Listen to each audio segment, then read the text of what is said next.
आज मंगळवार होता, छान असं बघा हळदीचं लेपन केलं उंबरठ्याला.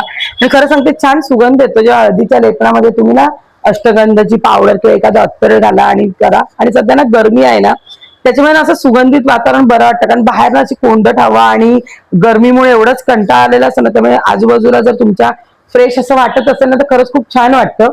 त्यानंतर छान बघा असं उंबरठ्याचं लेपन केलं. सध्या ना माझ्याकडे असं नाही की रांगोळीचे साचे नाहीत, आहेत.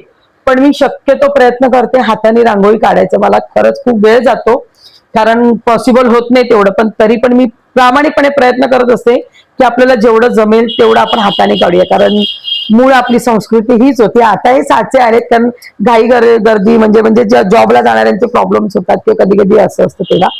आणि छान बघा सिंपल साधी पूजा आहे. बरेच जण म्हणतात की तू नेहमी पूजा मोठीच करते, असं काही नाही. माझ्याकडे कधी कधी सिंपल पूजा पण होते. त्यात बघा संपूर्ण पूजा ही फक्त गुलाबांच्या सोबतच केलेली आहे. आणि छान अशी गुलाब फक्त मांडणी केली. तर फुलं सध्या नाहीये, आणली म्हणण्यापेक्षा आणायला गेली नव्हती, त्याच्यामुळे माझ्याकडे जी गुलाब होते त्यांनी केली. आणि झाडावरती सध्या तगर प्रचंड प्रमाणात फुलते. बघा गरमी आहे आणि अशा वेळी जेव्हा झाडांना फुलं यायला सुरुवात होतात ना, तेव्हा तुम्ही लिक्विड खत द्या. अदर खतं देण्यापेक्षा ना लिक्विडची खतं द्या. बघा तुमच्या झाडांमध्ये फरक पडेल. आता बऱ्याच जणांकडे ना फुलं मिळत नाहीये किंवा झाडं नसतात, तर मी तर सांगेन अशी फुलझाडं लावा जर तुमच्याकडे ऊन येत असेल तर, की ज्याच्यावरती अति प्रमाणात फुलं येतात. म्हणजे जसं तगर आहे किंवा जास्वंद आहे, गावठी जास्वंद, कलमी नाही गावठी. तर तुम्ही बघा तुम्हाला बाहेरून फुलं आणायची जराही गरज पडणार नाही. तुम्ही घरच्या घरी सुद्धा फुलं सगळी देवांसाठीची जमा करू शकता. ज्यांच्याकडे ऊन येत असेल ना, तर त्यांनी खरंच तशी फुलझाडं लावावी की ज्यांच्यावरती भरपूर फुलं येतात. म्हणजे जसं काय तगर आहे, गावठी जास्वंद आहे, गावठी गुलाब आहे. तर आज माझी ना सगळी पार्सल आली होती, म्हणजे कधीपासूनची मागवलेली. मी नेहमी मागवत नाही, जेव्हा कधी सेल असतो ना तेव्हा मागवून ठेवते.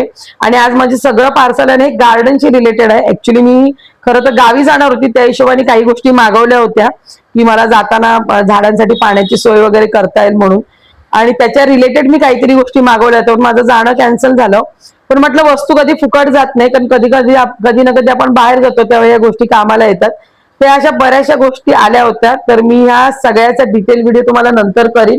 पण आता मी सांगते काय काय मागवलं. तर पाणी बघा, मेन प्रश्न येतो की आपण बाहेर जातो ना, तर झाडांना पाणी घालायचा प्रश्न येतो. मग ते कोणाला दुसऱ्याला सांगण्यापेक्षा आपण सेल्फ कंटेन कसं करू शकतो, म्हणून मी त्याच्यासाठी ते छोटे छोटे टॅप मागवले. त्याच्यानंतर सेल असतो बघा, जेव्हा मेशो किंवा फ्लिपकार्ट वरती ना सेल असतात, तेव्हा तुम्ही या गोष्टी मागवून ठेवा, तुम्हाला स्वस्तही पडतात आणि गोष्टी तुमच्यापर्यंत येतात. त्याच्यानंतर मी नीम ऑइल आणि नीम पावडर मागवली होती, कारण ना जास्वंदीच्या 1-2 झाडांवरती ना खूपच मिलीबग झालेले आहेत. सध्या काढते मी, घरगुती उपाय केला, पण घरगुती उपायाने तेवढा फरक नाही पडत. पडतो म्हणजे खूप वेळ जातो, आणि तेवढा सध्या माझ्याकडे वेळ नव्हता, म्हणून मी नीम ऑइल मागवलेलं आहे. त्याच्यानंतर नीमचं जे थोडंसं खत असतं ना ते मागवलं. आणि हे सगळे मी ना जमा करते, हे पावसाळ्यासाठी मी हेही सांगते, कारण का आता उन्हाळ्यामध्ये कधीच झाडांना अशी हार्श खतं घालू नये, त्याच्यामुळे झाडांवरती उलटा इफेक्ट होतो. आता तुम्ही जेवढं होईल ना तेवढी लिक्विड खतं वापरा, तुमची झाडं खूप छान तुम्हाला प्रतिसाद देतील. त्याच्यानंतर मी ना सोल्डरिंग मशीन मागवली. त्याचं कारण आहे, कारण छोटे छोटे पॉट जेव्हा प्लास्टिकचे मी बॉटल्स वगैरे कापते ना, तर खूप प्रॉब्लेम होतो. त्याच्यानंतर इप्सम सॉल्ट मागवलंय. त्याच्यानंतर माझ्याकडे म्हणजे मी जे घरी खतं बनवते ना, तर त्या खतांमध्ये टाकण्यासाठी आपल्याला एक खत लागतं, ते असतं वर्मी कंपोस्ट. आणि ते सध्या माझ्याकडे बनत नाही, कारण मी लगेच झाडाने टाकतो. तर थोडंसं वर्मी कंपोस्ट मागवलं होतं, कारण आपण जे घरी खत बनवतो ना त्याच्यामध्ये जर तुम्ही वर्मी कंपोस्ट टाकलं ना, तर आपलं खत लवकर बनायची प्रक्रिया होते. तर असं सगळं आलं होतं पार्सल. त्याच्यानंतर एवढी प्रचंड गरमी ना, सध्या माझं बसण्याचं स्थान हे झालेलं आहे. मी तुम्हाला दिवसभर इथेच बसलेली बघायला मिळेल, कारण खरंच खूप गरमी होते आणि मला ना गरमीचा प्रचंड त्रास आहे, त्याच्यामुळे मला ते सहन होत नाही. आणि याच कारणामुळे ना बऱ्याचदा व्हिडिओ पण बनवता येत नाही, म्हणजे अक्षरशः कंटाळा येतो बनवायला. आणि इथे बसून बघा तुम्ही म्हणजे देवाच्या वाती वळते. शक्यतो रेडीमेड वाती मी आणतच नाही, अगदीच इमर्जन्सी असेल किंवा काही अडचण असेल, घरातल्या वाती संपल्या तर. नाही तर मी वाती घरीच बनवते, कारण मला रेडीमेड वाती आवडत नाही. त्याचं कारण आहे, कारण ते खूप जाड असतात, जळताना पण एकदम असं प्रकर्षाने जळतात. त्यापेक्षा म्हणतात ना, जे स्वतःच्या हाताने देवाला करून घालण्याची मजा आहे ना, मी नेहमी सांगते की स्वतःच्या हाताने करून देवाला जी घालण्यात मजा आहे ना, ती कशातच नाही. त्यामुळे वाती सुद्धा मी स्वतःच बनवते आणि मला आवडतं सगळं देवाचं करायला. त्यामुळे जेव्हा कधी वेळ असतो ना, तेव्हा छोट्या छोट्या गोष्टी, म्हणजे कधी फुलवात करणं, कधी लॉंग वात करणं, किंवा कधी कधी वस्त्र, हे सगळं मी बनवून ठेवते. कारण दुपारचा वेळ माझ्याकडे हा रिकामी असतो, खरंच सांगते सध्या तरी, कारण गरमीचं मला काहीही करवत नाही. तर थोडा दुपारी आराम केला, आराम म्हणजे झोपली नाही, कारण झोपू शकतच नाही. थोडा आराम केला आणि आम्ही आज देवळात गेलो होतो. मी देवळात खूप कमी जाते, मी आधीच सांगते. मी देवळात कधीच जाते आणि देवाकडे मागण्यासाठी तर कधीच जात नाही. हा, पण देवानी मला जे काही दिलंय त्याचं कृतज्ञता व्यक्त करण्यासाठी तरी आम्ही नक्कीच देवळात जातो. जेव्हा जेव्हा पण मला वेळ मिळतो. तर आज मी आणि लेक माझी गेलो होतो. तर तिथे बऱ्या ना एकाच ठिकाणी गणपतीचं पण देऊळ आहे, तिथे देवीची एक मूर्ती आहे, हनुमंताचं आहे. तर आम्ही आज गेलो होतो. संध्याकाळी जरा वातावरण पण जरा थंड होतं, त्यामुळे बरं वाटलं देवळात जाऊन. आणि खूप महिन्यानंतर देवळात आले होते, त्यामुळे देऊळ पण थोडं चेंज होतं.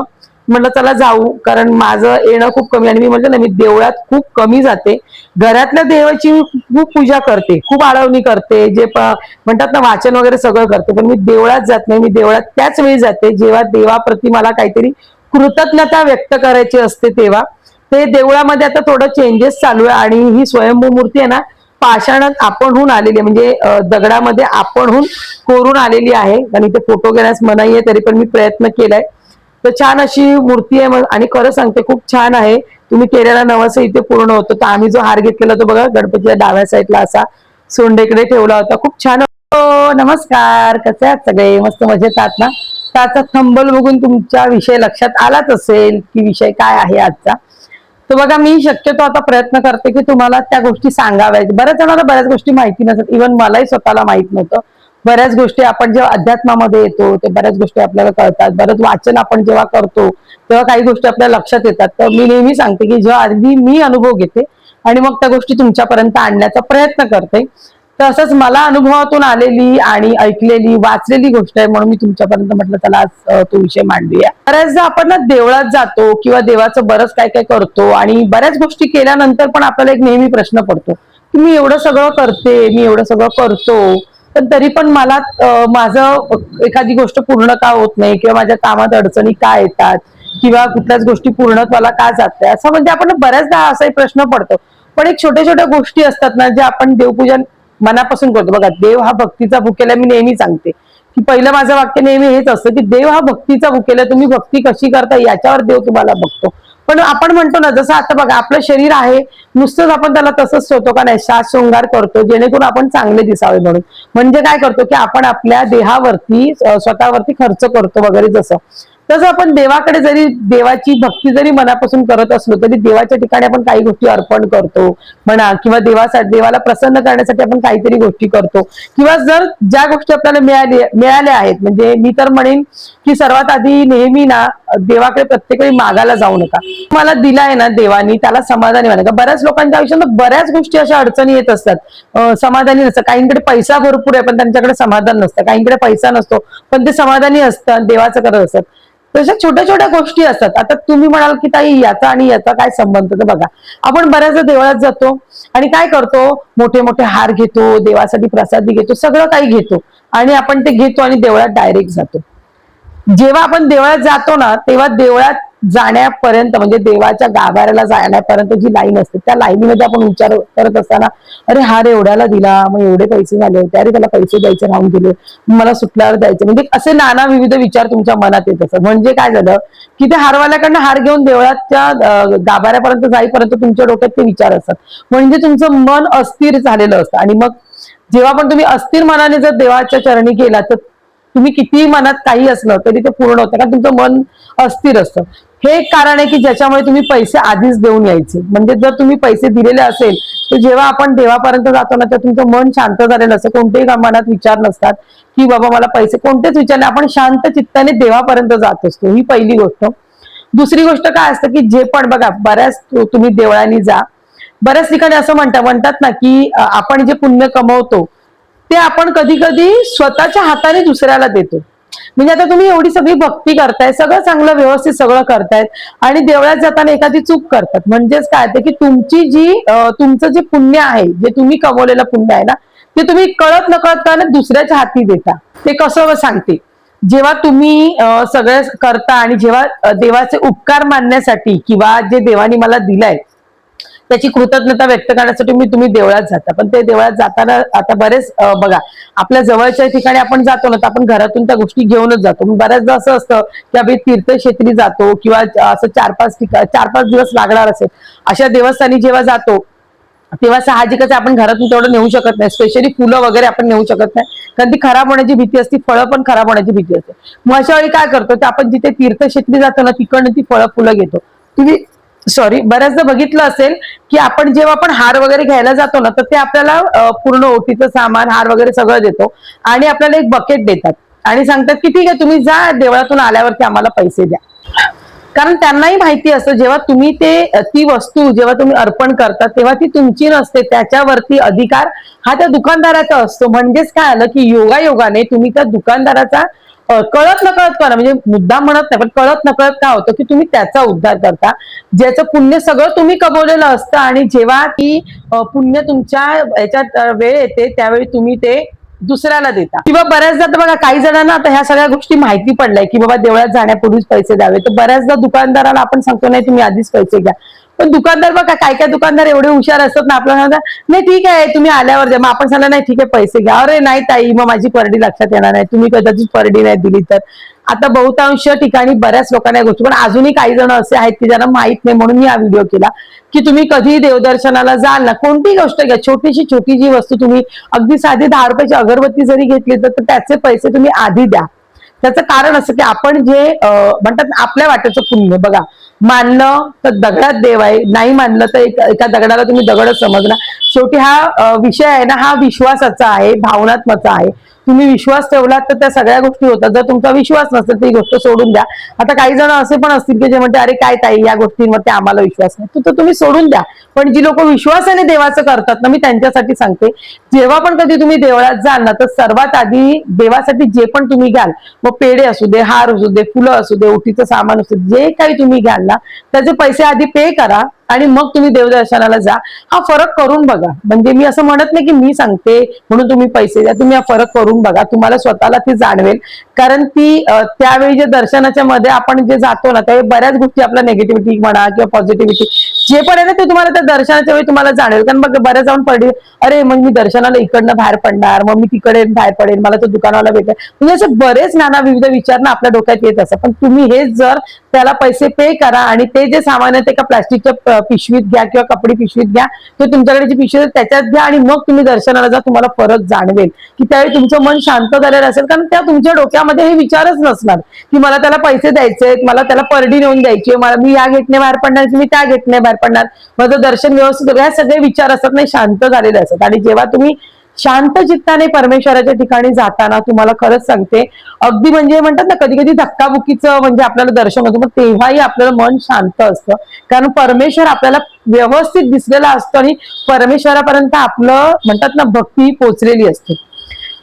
खोटं वाटत असेल तर हे करून बघा. मी नेहमी सांगते, मी ज्या गोष्टी अनुभवते मला त्याच्यातून अनुभव येतो आणि मला जेव्हा चांगले पॉझिटिव्ह त्याच्यातून वाईब्स येतात ना, त्याच वेळी ते झाल्यानंतर असं नाही की अरे काल झाली गोष्ट आणि आज तुम्हाला मी सांगते, नाही. मी आता गेले, तुम्ही बघितलं असेल माझे लॉंग व्हिडिओ खूप कमी येतात आहे, कारण का विषय उगाच काहीतरी विषय मांडण्यापेक्षा विषयच नसेल तर ठीक आहे.